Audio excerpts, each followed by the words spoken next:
Salut, j'avais envie de vous faire une petite vidéo format podcast pour vous parler de jeux vidéo. C'est original ça. Quoi qu'il en soit, c'est avec une qualité de micro à peine acceptable, une écriture plus que douteuse et un décor, ma foi, bien dégueulasse que je vais vous parler d'Inscription.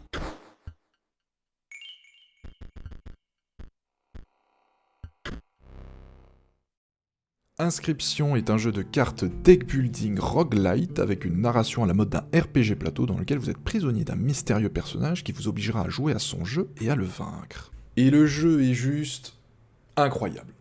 Car en plus le jeu se permet de se rajouter de l'horreur psychologique avec une ambiance oppressante et des variations dans le gameplay, comme le fait de pouvoir se lever de table pour pouvoir aller accomplir des actions, rajoutant un petit côté escape game à tout ça. Mais trêve de résumage, pourquoi c'est bien, concrètement? Premier point, son ambiance. Comme dit plus tôt, la narration s'apparente à celle d'un RPG plateau. Le fait que réellement votre maître du jeu sorte la carte, que vous vous déplaciez avec un pion, qu'il enlève la carte pour mettre le plateau de jeu et installe les outils pour le combat, ou encore qu'il mette un masque pour jouer une rencontre, ça participe beaucoup à votre immersion dans le jeu. Et ça, J'adore. et en plus c'est bien fait. Là où on pourrait croire que ce genre de narration entraînerait un gameplay plus lent pour suivre l'histoire, c'est pas du tout le cas. C'est très dynamique, le personnage est très accrocheur et nous donne quand même vachement envie de jouer, malgré le fait que ce soit votre tortionnaire. Mention spéciale pour les graphismes qui subliment vraiment tout ça avec un visuel simple et pixelisé, mais qui fait vraiment le taf. Après ça, il faut parler du gameplay. Il y a dans ce jeu un système de points de vie assez inventif qui est représenté par une balance. Il faudra donc faire pencher la balance le plus possible du côté de votre adversaire pour remporter le combat. Mis à part ça, c'est plus ou moins du classique.